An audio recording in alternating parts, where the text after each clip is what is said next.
Stress, anxiety and arousal. In this assignment I will be explaining stress, anxiety and arousal using scenarios to show theories and their supporting or criticizing factors, as well as other components to do with stress, anxiety and arousal.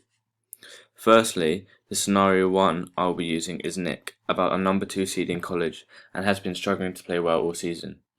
Nick shows signs of anxiety in the scenario. According to Buckworth and Dishman in 2002, anxiety is a negative state of worry, apprehension, or tension that often occurs as the absence of real danger or obvious danger. Typically, the tension felt by anxious individuals is accompanied by a heightened state of physiological arousal. This means that anxiety is a negative state mentally and can cause negative emotional feelings like nervousness, worry, and apprehension. From the definition, it states that anxiety occurs in situations that are somewhat threatening to a person, and it is a response to this situation that causes the anxiety. There is some confusion between stress and anxiety. However, the difference is that anxiety is a reaction to something that may or may not happen at some point in the future, whereas stress is a reaction to a current stimulus that has occurred. There are different types of anxiety.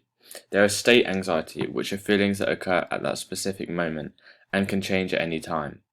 State anxiety is described as a short-term changing anxiety that occurs due to the situation in front of that person that could be seen as dangerous or threatening. There is also trait anxiety, whereby it is down to the genes and personality of a person that depends on the level of anxiety they feel.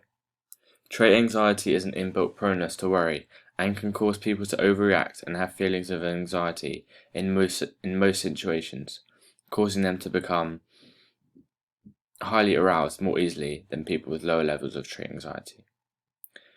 People with high levels of trait anxiety can cause them to be feel threatened, even though they are in non-threatening or dangerous situations, whereby becoming anxious is unusual. Therefore, relating these types of anxieties back to Nick, it shows that he may have high levels of trait anxiety because he feels anxious and is unable to play as well as he normally does. And this could be because he is feeling threatened in a situation that is not dangerous or threatening, and thus it may be an innate higher level of anxiety due to traits. Although it could be argued that Nick's high level of anxiety could be due to state anxiety, because he is struggling to play well even though the coach knows he is a good player and should be playing well for the college. It may be that he is more anxious due to the situation of feeling he has to play well for the college and his coach, and this state anxiety level has risen due to more stress and pressure placed upon him. There are symptoms of anxiety that can be classified into two types of anxiety, such as cognitive anxiety and somatic anxiety. Somatic anxiety is the physical signs of anxiety that can be shown by performers. The symptoms can be like an increase in heart rate and blood pressure, as well as breathing rate increasing. However, these signs and symptoms and somatic anxiety is caused by cognitive anxiety. Cognitive anxiety is mental anxiety from thoughts and fears and self-evaluation and reflection, which can cause this type of anxiety. According to McNally in 2002, cognitive anxiety is the negative expectations and concerns of a person's ability to perform and the possible consequences of failure.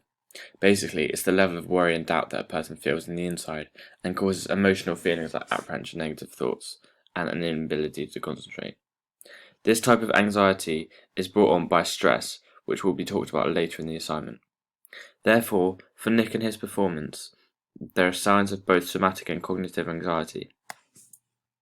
Firstly, Nick shows signs of somatic anxiety when he feels nauseous before a game, as this is a physical sign, and this can be caused by his signs of cognitive anxiety, whereby he constantly worries about his work and homework, which could be a sign when playing of why he feels nauseous, and he is worrying about his work. This may mean he has high levels of trait anxiety, and therefore he worries more, and thus in the sports game he may play worse as he has more cognitive anxiety of how he plays. There are also other factors that may affect Nick's sporting performance and his level of anxiety.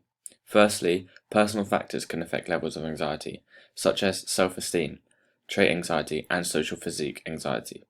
Self-esteem can affect levels of anxiety.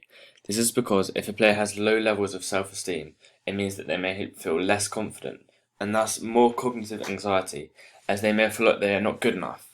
Trait anxiety can cause more anxiety as it's due to genes, and some people just worry more than others as it's due to traits. Social physique anxiety can also affect performers, as it is their own feelings of distress due to self-evaluation and perception of themselves. They feel like their body and they are being evaluated by others, which can lead them to be more anxious. There are also situational factors which can cause high levels of anxiety, such as importance and uncertainty. Such as if it's a cup game or an international game for athletes and it's important to play well for the fans, and if they lose they may get knocked out of a cup, and this can increase anxiety levels within players. Both of these factors of situational and personal factors lead to situational and personal interaction and then state anxiety or arousal.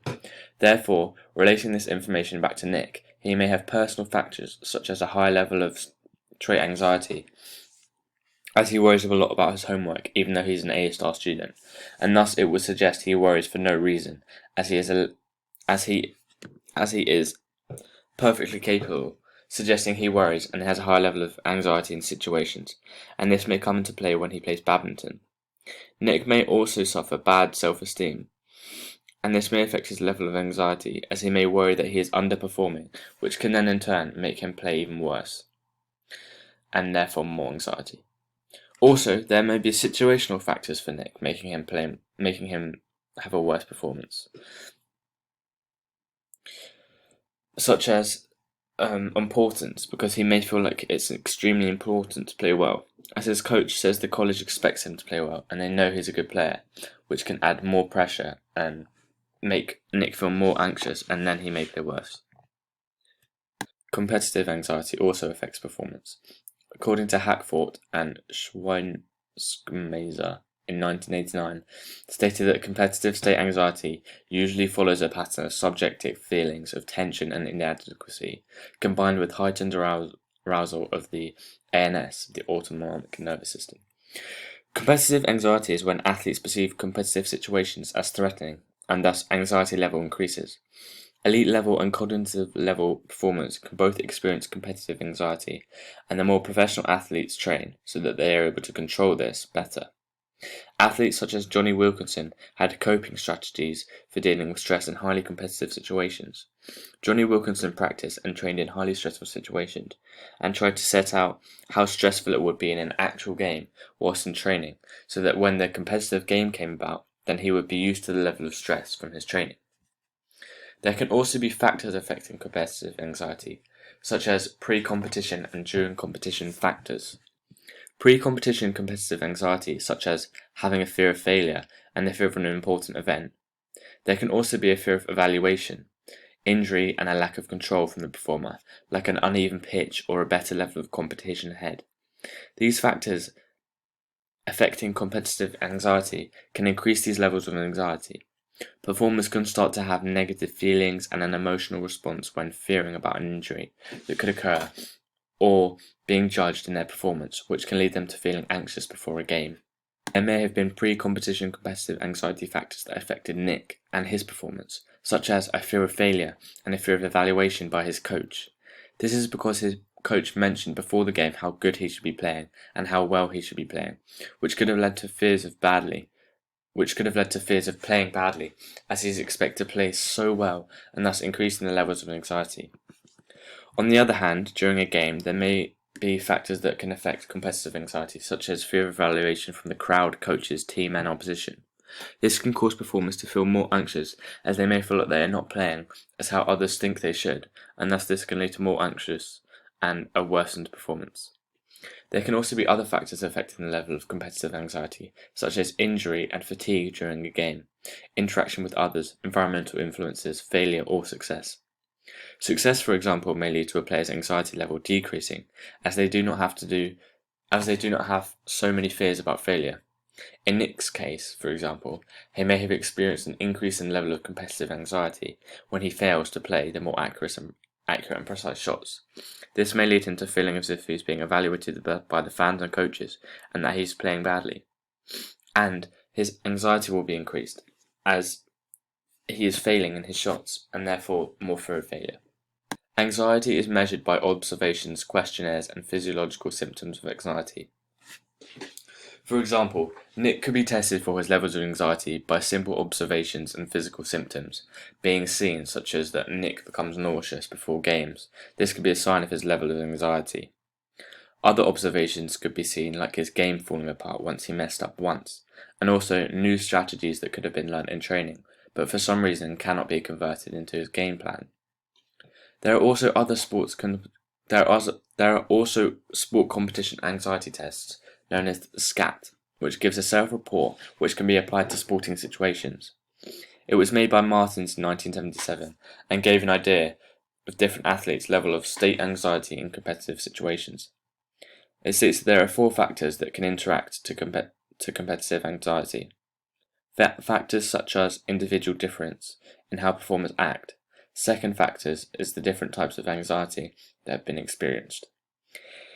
The competition itself and a specific trait anxiety experienced only in competitive situations. Here you can see there is competitive trait anxiety and competitive situations, which can then lead to a perception of threat and then competitive state anxiety.